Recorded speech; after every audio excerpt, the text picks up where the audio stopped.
Hey, come on, let's go. Allons tous au spectacle de Cowboy Jack. Salut les cowboys et cowgirls, c'est Cowboy Jack avec mon ami, l'officier de sécurité Incendie Gérard. Comment vas-tu? Très bien. Comment vas-tu? Oui, on t'a déjà vu, n'est-ce pas? Oui, monsieur. Nous avons fait beaucoup de choses amusantes ici à ESD3, dans le comté de Montgomery. Ces gens travaillent vraiment dur pour nous protéger chaque jour. Ils font un travail incroyable. Mais l'officier de sécurité Gérard, un mois important arrive, n'est-ce pas? Oui, Le mois de la prévention des incendies approche. le mois de la prévention des incendies. Maintenant, cowboys et cowgirls, nous pouvons faire beaucoup de choses pour nous protéger et mettre en place un plan pour nous assurer que si jamais quelque chose arrivait, nous saurions déjà quoi faire, n'est-ce pas? Et c'est vraiment important. Je veux dire, si tu sais quoi faire avant que ça n'arrive, tu peux le faire beaucoup plus rapidement, efficacement et surtout en toute sécurité. Donc on va apprendre tout ça ensemble aujourd'hui. Ça va être super cool. Donc, selon l'administration des incendies des États-Unis, les habitants ont moins de 2 minutes pour sortir d'une maison dès que les alarmes incendie retentissent. Ça veut dire que tu as 120 secondes pour sortir de cette maison en toute sécurité s'il y avait un incendie. 2 minutes. Ce n'est pas long, n'est-ce pas? 2 minutes, ce n'est vraiment pas long du tout. 2 minutes, ça semble long, mais ces 120 secondes, ce sont 2 minutes. C'est le temps qu'on passe à se brosser les dents le matin. Donc, c'est assez rapide. Quand vous entendez ces alarmes incendie, réagissez très rapidement. Le feu, c'est bien plus que simplement être chaud et lumineux. Le feu, c'est une épaisse fumée noire qui est très dangereuse pour vous si vous vous retrouvez dans cette situation. Donc, si jamais vous vous retrouvez dans cette situation, assurez-vous de vous baisser et de ramper pour sortir. C'est important d'en parler, officier de la sécurité de la vie Gérard, parce que la fumée, je suppose, monte, n'est-ce pas? Oui, c'est le cas. Et donc, plus on se rapproche du plafond, plus la fumée s'accumule en premier. Donc, si vous êtes dans une pièce remplie de fumée, il ne faut pas garder la tête haute et la maintenir dans cette fumée. Il faut essayer de passer en dessous de la fumée si c'est possible en toute sécurité et sortir de là aussi vite que possible. Il faut faire un plan, établir un plan et agir rapidement. Oui, Oui, c'est ça. Oui, c'est vrai. Et le feu est aussi très chaud. Et donc, le feu peut atteindre 1200, 1300 degrés tout en haut, comme tu le disais, tout en haut. Et puis, au niveau du sol, il fait encore quelques centaines de degrés. C'est pourquoi il est très important et essentiel pour vous de rester au ras du sol quand vous sortez. j'ai déjà entendu une comparaison disant qu'il peut faire seulement 100 degrés au sol, mais peut-être 800 degrés au plafond, c'est fou. La chaleur monte, il faut s'en souvenir. Donc cette chaleur reste piégée sous le plafond. Elle va chauffer de haut en bas, rester près du sol et bouger vite. Donc, si tu avais un incendie chez toi, tu voudrais le savoir le plus vite possible, non? Oui. Plus vite tu es au courant, plus vite tu peux réagir. Alors, comment savoir s'il y a un incendie? Nous savons s'il y a un incendie grâce au détecteur de fumée. Détecteur de fumée, d'accord. Oui. Où est-ce qu'on est censé en avoir? Les détecteurs de fumée doivent être installés dans chaque pièce, couloir et espace de vie de la maison. C'est vraiment important parce que, comme on l'a dit, la fumée monte, n'est-ce pas? Oui. Et donc cette fumée peut se cacher dans différentes parties de la maison et tu pourrais ne pas t'en rendre compte. Où qu'elle soit, tu veux le savoir le plus vite possible. Donc, je suppose que c'est une partie assez importante de notre maison, n'est-ce pas? Oui, c'est un élément clé de la maison. Donc, on doit probablement s'assurer de faire quelque chose à ce sujet, n'est-ce pas? Donc, on veut toujours s'assurer de tester nos détecteurs de fumée une fois par mois. Ils fonctionnent avec des piles et on veut vérifier qu'elles marchent toujours. Comme nos jouets à la maison, ils fonctionnent avec des piles. Sans les remplacer, votre détecteur de fumée risque de ne plus marcher. Maintenant, la plupart des détecteurs de fumée vont en fait émettre un bip pour vous indiquer que les piles sont faibles. Pourquoi attendre qu'ils vous demandent de changer les piles? Soyez proactif. C'est une bonne idée d'en faire une routine amusante. Chaque mois, on teste les détecteurs de fumée et les piles. D'ailleurs, ces détecteurs ne durent pas éternellement. Non, leur durée de vie est de 10 ans. Après 10 ans, vous devez le jeter et en racheter un. Ah, ça a parfaitement du sens. Donc, vers l'âge de 10 ans ou avant, il est temps de les remplacer et d'obtenir la technologie la plus récente et la meilleure. Parce qu'on innove toujours et qu'on améliore les choses, n'est-ce pas? Waouh! Donc tu pourrais voir ces détecteurs de fumée dans ton école, chez le médecin, partout où tu vas, et ils seront toujours installés. Ils seront placés au plafond parce que la fumée et la chaleur montent. D'accord, donc si tu as un détecteur de fumée au sol, il ne te servira à rien jusqu'à ce qu'il soit trop tard, n'est-ce pas? Installez toujours les détecteurs de fumée au plafond. Et tu sais ce que j'ai entendu d'autre?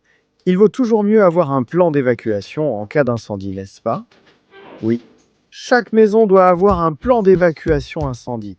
Viens voir ce que j'ai dessiné. Donc, ceci est un plan d'une maison. Voyez, vous avez un garage ici, une chambre, encore une autre chambre, peut-être un bureau, la cuisine et la salle à manger pour le petit déjeuner. Et voici le salon. Donc, il faut s'assurer qu'il y a 2 sorties pour chaque pièce. C'est vraiment important. Mais ce qui est génial dans la façon dont ils construisent donc les maisons, c'est que non seulement les pièces ont des portes, mais elles ont aussi des fenêtres. Si c'est une vraie chambre, il y aura une fenêtre ouvrable. Donc tu dois avoir un plan d'évacuation pour chaque pièce. Et tu dois connaître tes principaux points d'entrée et de sortie, comme la porte d'entrée, la porte arrière, et puis chaque chambre a une porte et des fenêtres. C'est donc très important d'avoir tout cela planifié. Et ensuite, tu peux dire, si on a un incendie, notre premier plan sera de sortir par cette porte. Le plan serait de sortir par la porte arrière. Mais disons que tu es ici, et qu'il y a peut-être un incendie à cet endroit, tu pourrais avoir besoin de trouver un moyen de sortir par la fenêtre. Il est essentiel de planifier pour réagir vite, car comme dit, tu as 2 minutes pour fuir un incendie et connaître ton itinéraire d'évacuation est crucial. Aucun plan de sécurité incendie ne se ressemble. Chaque maison est différente. Donc tu dois regarder ta maison, observer la disposition et établir un plan en conséquence. Et il existe de nombreuses ressources. Il y a des sites internet pour t'aider à faire cela. Il y a tellement de choses pour t'aider à établir ton plan. Et la chose la plus importante, c'est d'avoir ce plan. Très bien. Donc voici des extincteurs. Et il existe de nombreux types différents d'extincteurs. Mais tout comme un menuisier doit choisir le bon outil pour son travail, ou qu'un plombier doit trouver la bonne clé, tu dois avoir le bon type d'extincteur pour le type de danger auquel tu pourrais être confronté, n'est-ce pas? C'est exact. J'espère que tu pourras m'expliquer les différents types d'extincteurs. Aucun problème. Alors, quand on regarde les extincteurs, il y a 5 classes. Vous avez la classe A. Ce sont simplement des combustibles ordinaires comme le papier, le bois, la plupart des objets ménagers. Des situations domestiques, d'accord. La classe B concerne les liquides ou vapeurs inflammables. Donc comme l'essence ou ce genre de choses. C'est exact. Et puis, vous pouvez aussi les trouver avec une base à poudre sèche ou une base au dioxyde de carbone. Et ensuite, C sera pour les équipements électriques. Donc, si vous avez un tableau électrique ou peut-être juste une prise qui semble dégager de la fumée, vous pouvez utiliser cela. Waouh, fait pour les incendies électriques? C'est exact. Et puis, D sera pour les véhicules à moteur. Normalement, il s'agira de métaux, donc beaucoup de ces nouveaux véhicules qui arrivent seront très électrifiés et contiendront également ces métaux. Exactement, tout comme nos véhicules électriques, comme nos Tesla Cybertruck et les véhicules hybrides. Ces véhicules contiennent bien plus de lithium. Et puis K va être pour les feux de cuisine. Donc beaucoup de ces huiles et graisses que vous utilisez quand vous allez au restaurant ou même chez vous. C'est vraiment bien d'avoir ça sous l'évier dans la cuisine. Ça a parfaitement du sens. Donc un chef voudrait avoir un extincteur de classe K à portée de main. Oui, et ils sont obligatoires dans les restaurants. Il faut en avoir un. Exactement. Et puis il y a quelqu'un qui dirige une entreprise d'électricité ou qui fait des travaux électriques tout le temps, voudrait avoir un de ces extincteurs pour l'électricité. C'est quelle classe déjà? L'extincteur classe C est pour l'électricité.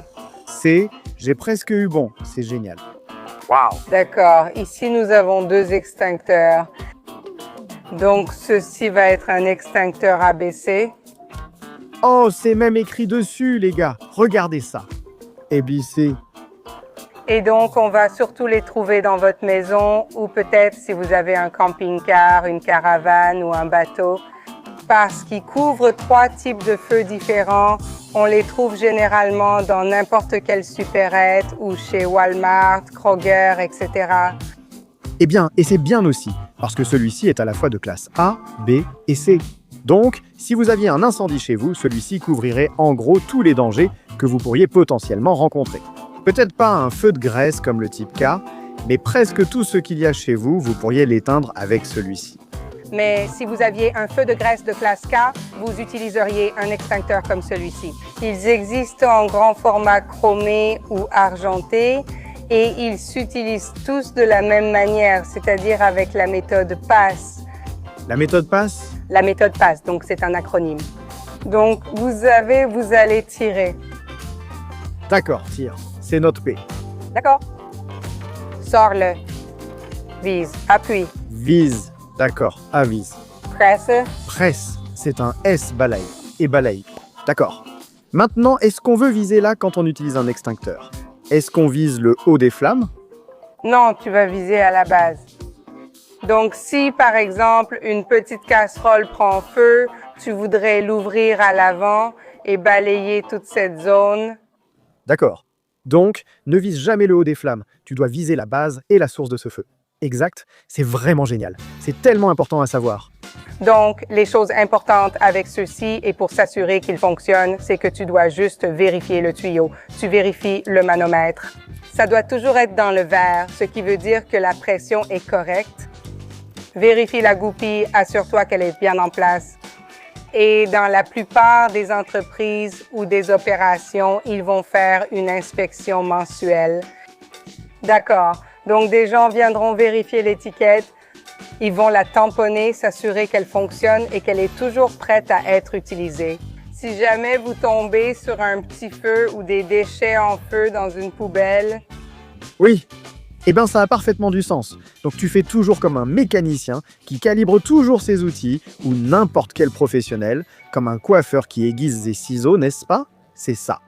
Si tu fais attention et que tu fais ce qu'il faut pour t'assurer d'être en sécurité au cas où un incendie se produirait, tu vérifies ton extincteur pour t'assurer qu'il fonctionne correctement.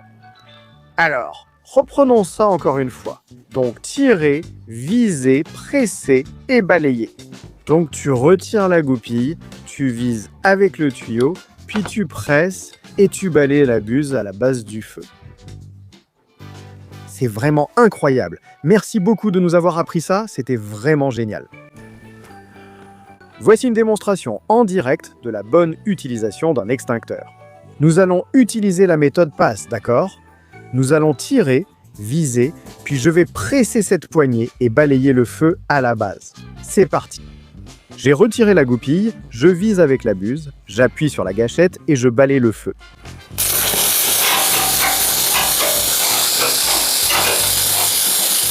Waouh! Regarde, on a éteint le feu en toute sécurité avec l'extincteur. Génial, non? Donc s'assurer d'avoir un plan en cas d'incendie, c'est super important. Mais encore plus important que ça, c'est la prévention des incendies. N'est-ce pas? Oui, donc on essaye toujours de faire tout ce qu'on peut pour éliminer les risques potentiels d'incendie. Quelles sont certaines des choses que nous pourrions faire? L'essentiel est de vérifier que vos gros appareils électroménagers sont propres. Et donc, cela concerne votre réfrigérateur, votre cuisinière, votre four, des choses comme ça. Il suffit de s'assurer que vous gardez tout cela propre. Oui, non seulement la propreté est une bonne chose pour tout le monde aime une maison propre, mais en plus une maison propre est une maison sûre, n'est-ce pas? Oui. Une maison propre est une maison sûre. Attends une seconde, qu'est-ce qui se passe ici? Oh là là, on dirait que quelqu'un a laissé sa cuire sans surveillance. On va le mettre de côté. Un grand risque d'incendie, c'est de cuisiner et de laisser sans surveillance. Comme vous le voyez, la personne ici a laissé ce chiffon et des serviettes et elle ne cuisinait tout simplement pas. Et ça, c'est très important. Il ne faut jamais laisser quelque chose sur une plaque chaude, surtout des essuie-tout, c'est dangereux car ce n'est que du papier. Ça peut s'enflammer très facilement et causer un gros problème. Alors assurez-vous de les garder loin de toute source de chaleur. Et puis, comme tu disais, le four, il faut garder le four propre.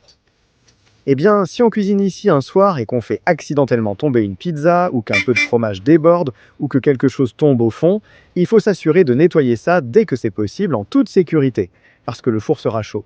Mais il faut nettoyer ça, parce que la prochaine fois que tu allumeras le four, tu ne te souviendras pas que tu as fait tomber du fromage dedans. Et la prochaine chose que tu sais, tu as un risque d'incendie juste là. Garder une maison propre, c'est la garder sûre. C'est génial.